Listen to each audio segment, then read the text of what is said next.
There are undoubtedly cases where Christian or indeed philosophical presuppositions have hindered scientific advance. Let me give an example of each from the 16th century.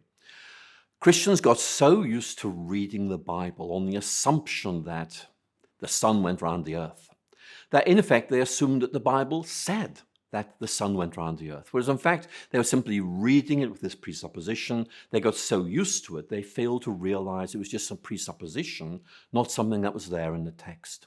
And so that is a clear indication of something that actually impeded scientific progress. There was cultural resistance to this.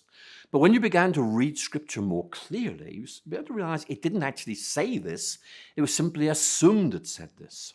But there are other examples too. For example, here's a philosophical presupposition which got in the way of things, that in effect, planets orbiting the sun had to orbit in circles, because Plato said that the circle is a perfect two-dimensional object.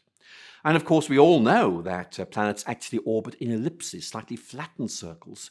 But Copernicus found that the mathematics of his theory didn't work that well because he assumed the planets went in circles. If he made better assumption they moved in ellipses, things would have worked out much better.